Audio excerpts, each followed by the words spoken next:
August 1st, 2023 marks the 2-year anniversary of Chris Chan being arrested. From jail letters, sightings, and actual interactions with Chris, this saga has been unexpected to say the least. And I can confidently say now that it seems to have come to an end. Because Chris Chan's case has been dismissed and he's been cited posting artwork on the internet once again. And we're going to cover it all right here, right now. August 2023 has been absolutely jam-packed with new information and sightings on Chris.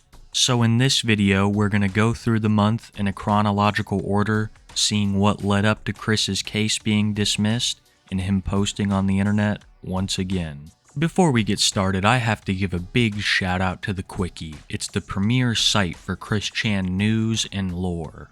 This video would not be possible without them. Thank you guys for all your work. Link in the description below. As I stated previously, August 1st, 2023 marks the 2-year anniversary of Chris Chan's arrest. 3 days later, on the 4th, he was spotted at a Walmart in Lynchburg.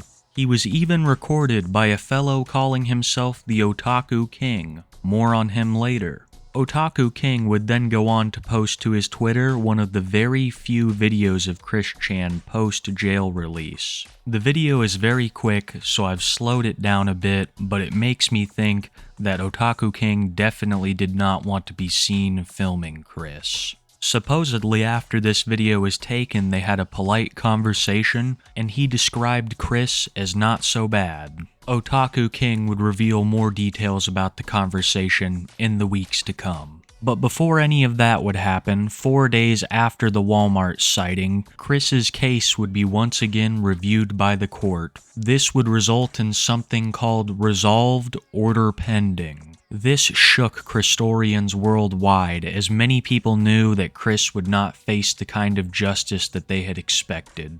Even though a select few still held out hope, the very next day, the judge entered for a dismissal of the case, meaning that as of now, Chris will face no further legal ramifications for his alleged crimes. I can say with full honesty, people were not happy with this decision. Chris has openly admitted to what he has done. They even threw him in jail for over a year, and I feel like no matter what side of the fence you set on this, whether you're a white knight or a ween, we can all agree that this was handled in almost one of the worst ways possible. If Chris is guilty, then he's getting away with it. He's not being put on any kind of registry or nothing. And if Chris isn't guilty, then he's been locked in a jail, mostly in isolation for over a year, letting his mental health deteriorate more and more.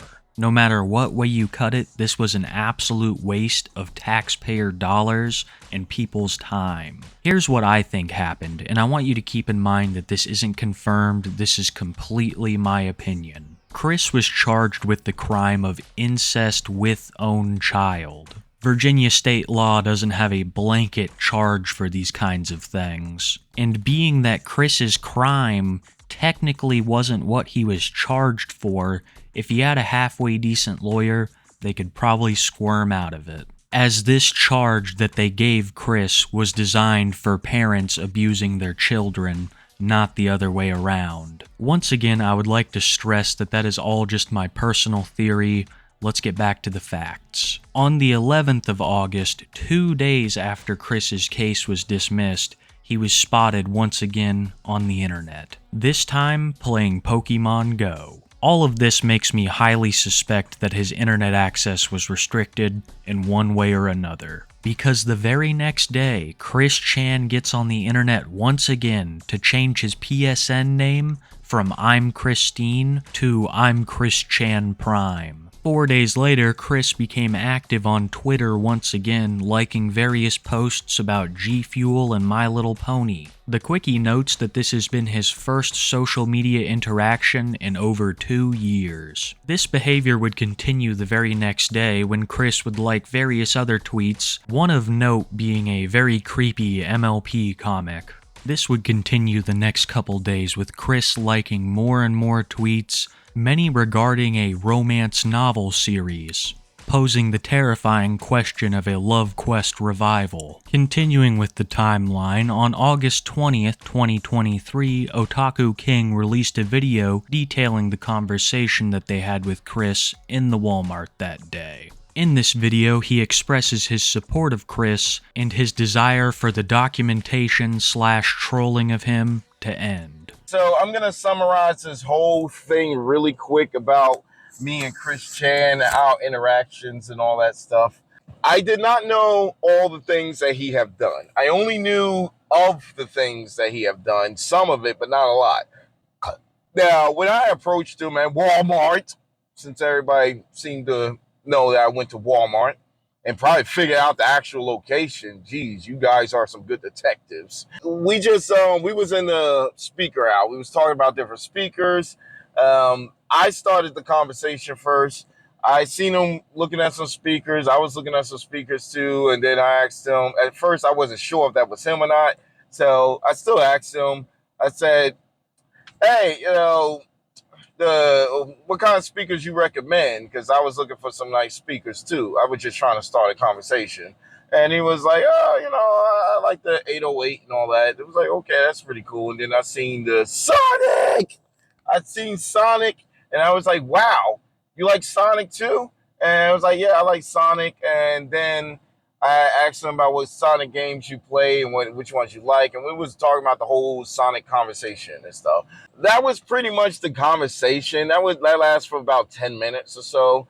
I wanted to stay and talk to him about anime. I don't know if he's an anime guy or whatever, but if he is, that's awesome.